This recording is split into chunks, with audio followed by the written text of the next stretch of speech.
بدنصیبی اور بدبخت ہے کہ رمضان جتنا قیمتی آگے بڑھتا جا رہا ہے، ہم مسلمان رمضان روزے سے بھی پیچھے ہوتے جا رہے ہیں۔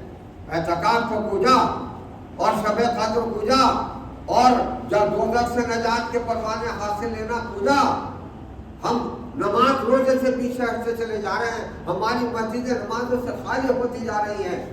نماز جیسا فریضہ ہے خدا بندی اور بلند ترین فریضہ، اسلام کا اہم ترین فریضہ نماز، اس سے بھی پیچھے ہٹتے چلے جا رہے ہیں۔ گویا ہم یہ تاثر خدا کو دے رہے ہیں کہ اللہ تیری رحمت کی ہمیں ضرورت نہیں ہے، تیری بخشش کی ہمیں ضرورت نہیں ہے، تیرے ثواب کی ہمیں ضرورت نہیں ہے، تیری دوزخ کا ہمیں ڈر خوف نہیں ہے۔ ہم یہ خدا کو تاثر دے رہے ہیں، کامیاب ہو گئے۔ ہونا تو یہ چاہیے تھا کہ رمضان جیسے جیسے آگے بڑھ رہا تھا ہم ایسے ہی زیادہ عبادت میں منہمک ہوتے۔ یا شہ مغفرت تھا، خدا کے سامنے گڑ گڑاتے، سجدوں میں جا کے اپنی توبہ کرتے، اپنے گناہ کی توبہ کرتے، تمام رات قرآن پاک تلاوت کر کے توبہ کرتے اور اپنے گناہ بخشواتے۔ حالت یہ ہو گئی کہ نماز روزے سے بھی پیچھے ہٹتے چلے جاتے۔ اور آنے والا عشرہ کتنا قیمتی عشرہ ہے، جو سب سے زیادہ قیمتی عشرہ ہے، جس کے بارے میں فرمایا آخرہ من النار۔ اس عشرے میں اللہ تعالیٰ گناہ گاران امت جو دوزخ میں جلتے ہوئے ہوتے ہیں ان کو جنت دوزخ سے نجات کے پروانے تقسیم کرتا ہے۔ اسی عشرے میں شب قدر ہے جو ایک رات کی عبادت 1000 مہینے کی راتوں سے بھی افضل قرار دی گئی ہے۔ اور وہی عشرہ اعتکاف کا عشرہ ہے، اعتکاف جو سنت موقدہ ہے، 10 دن کا اعتکاف ہے۔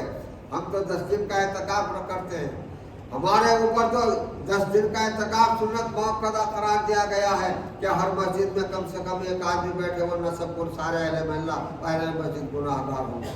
اور فقہاء کرام نے لکھا ہر گھر میں سے ایک آدمی اعتکاف میں بیٹھے اعتکاف کی فضیلت حاصل کرنے کے لیے۔ مگر یہ اللہ تعالیٰ کا کرم ہے اور جناب رسول اللہ صلی اللہ علیہ وسلم جو شفیق امت ہیں، امت کے اوپر سب سے زیادہ مہربان ہے، آپ کی مہربانی ہے کہ 10 دن کا اعتکاف سنت موقدہ قرار دیا۔ مگر جناب رسول اللہ صلی اللہ علیہ وسلم نے اپنے آخری عمر میں پورے رمضان کا اعتکاف فرمایا۔ پورے رمضان کا چاند نظر آتے ہی رمضان کا آپ اعتکاف میں بیٹھ گئے اور پورے رمضان کا اعتکاف فرمایا۔ حضرت جبریل امین علیہ السلام کے ساتھ 2 دور قرآن پاک کے فرمائے۔ بتاؤ 10 دن کے اعتکاف کے لیے ہمارے اندر اتنی سستی کاہلی پیدا ہو گئی۔ اگر ایک مہینے کا پورے مہینے کا یہ اعتکاف لازم کر دیا جاتا تو کون بیٹھتا؟ 10 دن کے لیے نہیں بیٹھ رہے۔ اور اتنا فضیلت اعتکاف کی کہ رسول پاک صلی اللہ علیہ وسلم نے ارشاد فرمایا اعتکاف میں بیٹھنے والا جو نیکیاں کرتا ہے ان نیکیوں کا ثواب لکھا جاتا ہے جاگتے میں، اور اگر وہ سوتا ہے تو اس کا سونا بھی عبادت میں لکھا جاتا ہے، اس کا سونا بھی عبادت میں لکھا جاتا ہے۔ اور یہ فرمایا جناب رسول اللہ صلی اللہ علیہ وسلم نے تمام نیکیاں اعتکاف میں بیٹھنے والے کے نامہ اعمال میں لکھی جاتے ہیں۔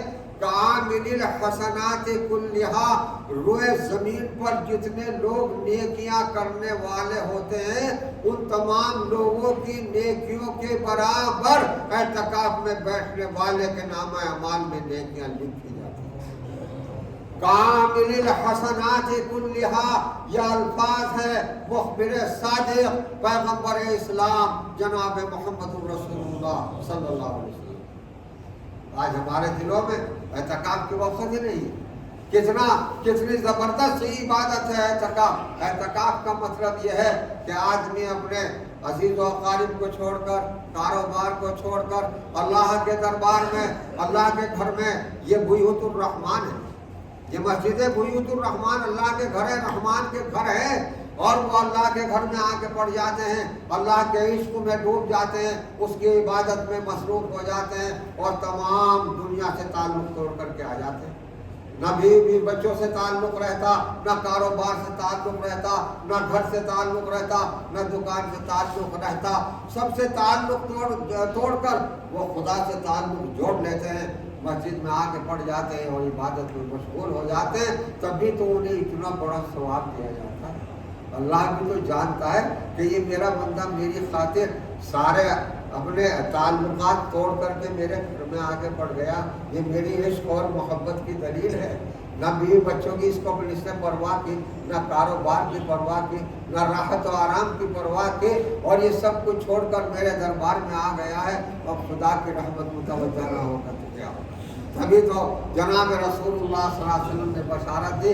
اللہ ہی تو دیتا ہے نیکیاں کہ کامل الحسنات کلھا، روئے زمین پر جتنے لوگ نیکیاں کرتے ہیں ان تمام لوگوں کی نیکیوں کے برابر اعتکاف میں بیٹھنے والے شخص کے نام اعمال میں نیکیاں لکھی جائے گی.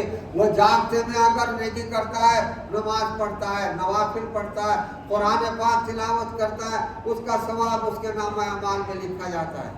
وہ یہ عبادت کرتے کرتے تھک جاتا ہے، تھکنے کے بعد وہ آرام کرتا ہے، آرام کرنے کے لیے لیٹ جاتا ہے اور سو جاتا ہے. تو سو جانے کے بعد اس کا سونا بھی پروردگار عالم عبادت میں لکھتا ہے. اس کا جاگنا اور اس کا سونا سب عبادت میں لکھا ہے.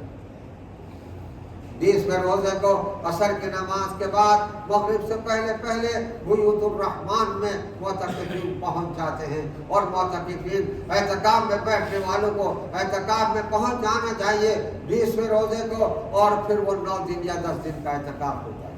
29 روزے اگر ہوتے ہیں تو 9 دن کا اعتکاف ہوتا ہے، اور اگر 30 روزے ہوتے ہیں تو 10 دن کا اعتکاف ہوتا ہے. 10 دن تک اس کا قیام مسجد ہی میں رہتا ہے. اس طرح رہتا ہے کہ عبادت میں مشغول رہتا ہے.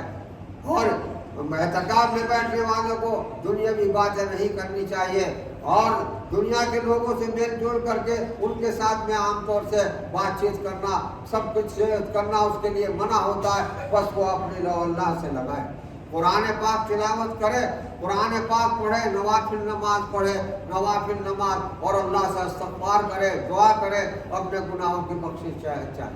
اسے اعتکاف کہتے ہیں، جو ہر مسجد میں ہوتا ہے. ایک نہیں آدمی، جتنے چاہے آدمی اعتکاف میں بیٹھے.